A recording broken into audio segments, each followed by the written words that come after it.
Hello everyone, Cody Wood here with another drum lesson. In this video, I'm going to show you how combining rudiments together in one exercise can save you loads of time and help you develop your stick control during a practice session.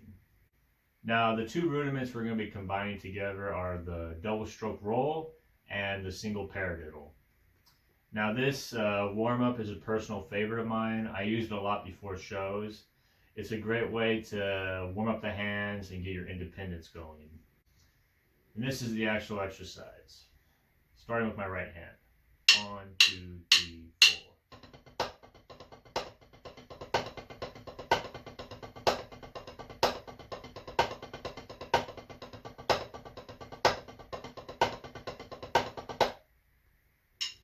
Now, if you notice there, the exercise is two measures that you repeat. The first measure is the double stroke roll, and the second measure is the single paradiddle.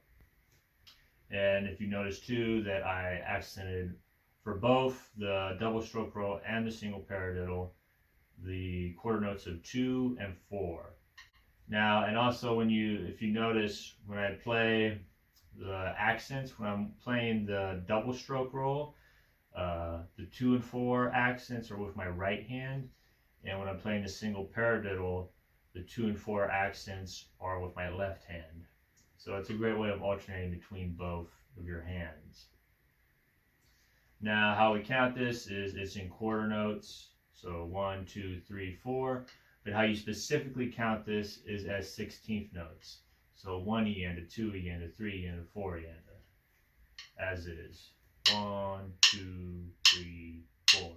1 E and a 2 E and a 3 E and a 4 E and a 1 E and a 2 E and a 3 E and a 4 E and a 1 E and a 2 E and a 3 E and a 4 E and a 1 E and a 2 E and a 3 E and a 4 E and a. Now, when you're playing this, it's also important that you start with your left hand as well. So that means when you're starting with the doubles with your left, 2 and 4 are accented with your left hand, and then when you go to the single paradiddle on measure 2, 2 and 4 are accented with your right hand. So it's important that you do both ways so that you grow the strength from both your hands. Now, if you like what you're seeing so far, remember to like this video, write a comment down below, and subscribe to the channel. Now, when it comes to the paradiddle portion of this exercise, it's important when you're playing the diddles that you bounce them, like the double stroke roll, and not do wrist strokes. So, for example, this is not what you want to do when you're playing this exercise. Paradiddle, paradiddle, paradiddle, paradiddle. See how I use the wrist on the diddle? We don't want that. You want to bounce them. Paradiddle, paradiddle, paradiddle, paradiddle, paradiddle, paradiddle. Now remember to bounce the diddles in the paradiddle, because you want to keep the consistency the same between the double stroke roll and the paradiddle. So you want them to flow the same. And if you do the single stroke, do the wrist strokes with the diddle, it's going to have a different feel than when you do the bounces. So make sure to keep them the same to keep it consistent. Now for the double stroke roll, it's very important that you accent only 2 and 4, not 2E and 4E. Because this is a double stroke roll, you're going to be playing both 2E and 4E with your right hand. You're going to be bouncing both of them. So what a lot of beginners do when they play this is they end up bouncing 2E or accenting 2E and 4E instead of 2 and 4. You know, they go 1E and a 2E and a 3E and a 4E and a 1E and a 2E and a 3E and a 4E. That's not what we want.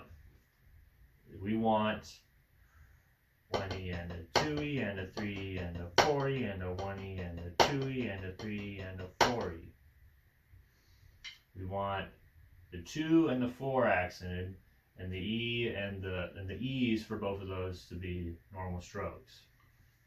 Now, what's really important about this part of the exercise is it's going to really help you develop your stick control, because you got to be very conscious about how hard you're hitting the pad and how you're controlling the stick. So remember to focus on that. And if you're having trouble keeping the E of the 2 and the 4 from being if you're having trouble not accenting that, just practice over and over again the double stroke roll pattern. So 1E and a 2E and a 3 and a 4E and a 1E and a 2E and a 3 and a 4E and a 1E and a 2E and a 3 and a 4E. Just practice that over and over until you get those accents comfortable. Now, the importance of this exercise is not only that it saves you time, but it also helps develop your understanding of rudiments and starts to get you to combining rudiments together. What a lot of beginner drummers do is they box themselves in when they're playing fills or when they're doing a drum solo. They will just do a single stroke roll, or they'll just do a double stroke roll, or a paradiddle, or on and on. And one of the keys to what makes the pros sound really good is that they know how to combine rudiments together. A lot of them, they'll mix and match different stuff together. That's what gives them dynamics, gives them flair, and adds color to their playing. If you notice, they're rarely just doing, a single stroke or a double stroke. They're usually adding something else to it. And that's the point of learning these rudiments, is you want to, get them so, ingrained in you and, comfortable with you, where you can combine them together, that when you're playing, say a fill or a drum solo, you're not thinking about that. You're thinking about the music. How can I make this musical? And a better way of understanding this is to think of rudiments as words and the combination of rudiments as sentences. And accents are like when you emphasize a word. You're trying to make one of the words important in your sentence. That's an accent. It's like when you hear a great speaker, they have a very, they have a great vocabulary. They can express themselves in many different ways. They know how to use words and how to combine them together. And it's the same thing with drums. It's the language. The best drummers, they know how to combine these rudiments together. They know how to accent them and emphasize different notes to create a very colorful and musical, whether fill, drum solo, or beat.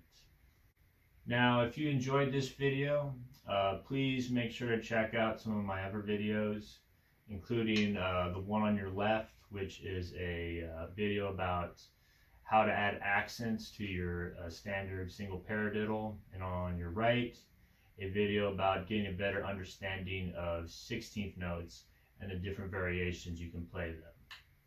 So I hope you enjoyed this video.